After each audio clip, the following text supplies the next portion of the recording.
شروع اللہ کے نام سے جو بڑا مہربان نہایت رحم فرمانے والا ہے۔ السلام علیکم ورحمۃ اللہ وبرکاتہ۔ دوستو، حضرت موسیٰ علیہ السلام نے اپنے پروردگار سے سرکوشی کرتے ہوئے پوچھا، اے پروردگار، تیرا چہرہ کدھر ہے، شمال یا جنوب کی جانب، تاکہ میں اس کی طرف منہ کر کے تیری عبادت کر سکوں۔ اللہ تعالیٰ نے حضرت موسیٰ علیہ السلام کی طرف وحی بھیجی، اے موسیٰ، آپ آگ جلائیں، پھر اس کے ارد گرد چکر لگا کر دیکھیں کہ آگ کا رخ کس جانب ہے۔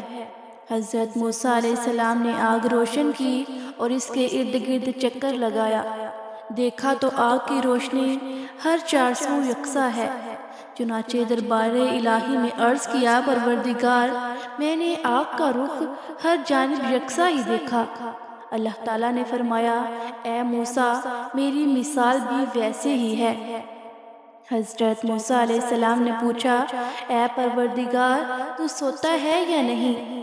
اللہ تعالیٰ نے ان کی طرف وحی نازل فرمائی، اے موسیٰ، پانی سے بھرا ہوا ایک پیالہ اپنے دونوں ہاتھوں پر رکھ لو، پھر میرے سامنے کھڑے رہو اور نیند کی آغوش میں مت جاؤ۔ حضرت موسیٰ علیہ السلام نے ایسا ہی کیا، پھر اللہ تعالیٰ نے ان پر ہلکی سی اونگ ڈالی، پیالہ ان کے ہاتھ سے گر کر ٹوٹ گیا اور پانی بہہ گیا۔ حضرت موسیٰ علیہ السلام کی چیخ نکل گئی اور وہ گھبرا گئے۔ پھر اللہ تعالیٰ نے فرمایا، اے موسیٰ، میں آنکھ کی ایک جھپک بھی سو جاؤں تو یہ آسمان زمین پر دھڑم سے گر پڑے گا، جیسے پیالہ زمین پر گر پڑا۔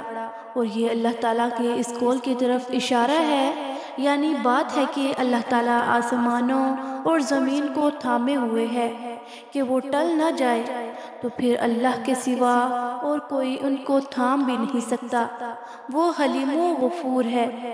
حضرت موسیٰ علیہ السلام نے پوچھا، اے پروردگار، تو نے مخلوق کی تخلیق کیوں کی جبکہ ان سے تجھے کوئی ضرورت نہیں پڑتی؟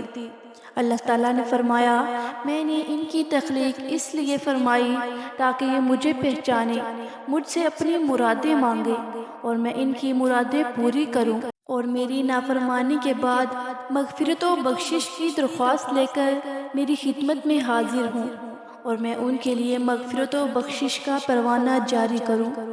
حضرت موسیٰ علیہ السلام نے پوچھا، میرے رب، کیا تو نے کوئی ایسی چیز بھی پیدا کی ہے جو تیری ہی جستجو میں رہتی ہو؟ اللہ تعالیٰ نے فرمایا، ہاں، مومن بندے کا دل جو میرے لیے خالص ہے۔